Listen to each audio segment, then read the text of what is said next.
My dear brothers and sisters in Tibet and supporters of freedom around the world, as we gather here today to commemorate the 66th anniversary of Tibetans rising against the Chinese invasion in 1959, I want to send a message to those inside Tibet. You are not alone. Every single day we stand with you in solidarity. No matter what we do in exile, we know that our resistance is nothing without the courage and determination of our beloved Tibetans inside Tibet. For my father's generation, the occupation of Tibet was not history, it was the lived experience. My father grew up witnessing Chinese rule over Tibet, and as a young father, his greatest hope was his children would carry forward the spirit of resistance. His Holiness Dalai Lama was his guiding light, the beacon of hope for our future. Like me, thousands of Tibetan children have crossed the Himalayas, following in the footsteps of His Holiness, leaving behind families we may never see again. We make this perilous journey in search of an education that teaches our own language, traditions, and culture, and education we are denied under Chinese rule. Tibetan is not just a language. It is the key to preserving the ancient Indian wisdom of mental well-being, a treasure that humanity cannot afford to lose, especially in the times of global distress. Yet inside Tibet today, even children as young as 3 years old are forcibly placed in colonial boarding schools where Mandarin is the language of instruction. This is not just education, it is erasure, a systematic attempt to sinicize Tibetans into Han Chinese. I know this loss deeply. A few years ago, I lost my father in Lhasa, and I was not there to hold his hand in his final moments. But his last words remain with me. He said, "Be kind, especially to those who cannot think about kindness. And be where our precious jewel is. You will never be lost." Despite the heavy surveillance and suppression in Tibet, I still hear his message loud and clear. It reminds me that I must continue walking in the footsteps of our elders, and that the only true path to freedom is through non-violence.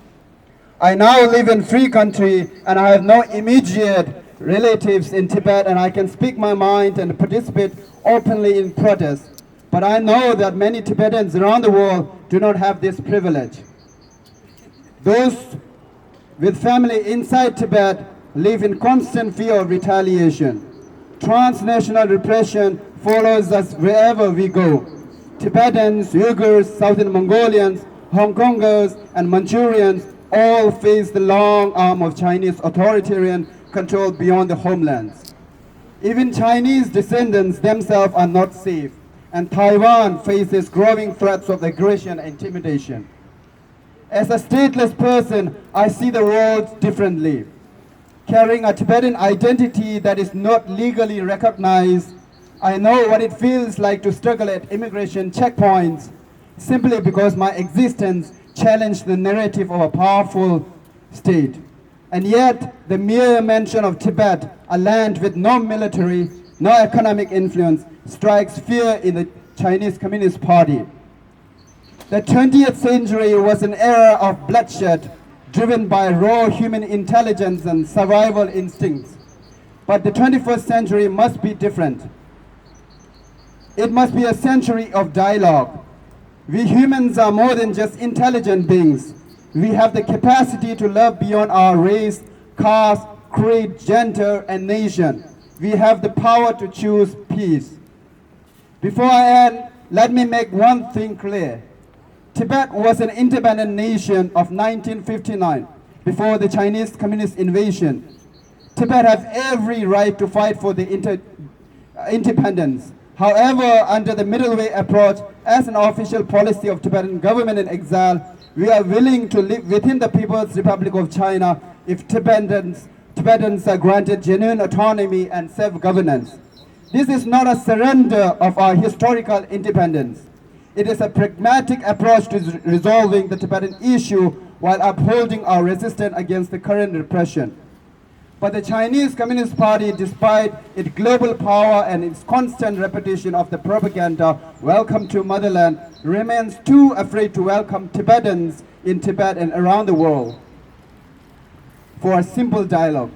As I remember the brave Tibetans back in Tibet and around the world, I pray that may Tibet be free, not only for Tibetans but for the world. May Tibet be free so that fragile Tibetan environment, the third pole, can continue providing fresh water to the 1.1 billion people downstream without the devastation caused by reckless dam constructions. May Tibet be free so that every person on this earth can access the deep reservoir of ancient Indian wisdom preserved in Tibetan texts and learn the art of true happiness, leading to a more peaceful world. May Tibet be free because every being on this planet, human and non-human, deserve to live with dignity and freedom. And may His Holiness the Dalai Lama live long to continue guiding the world towards non-violence and dialogue, the only true path to lasting peace.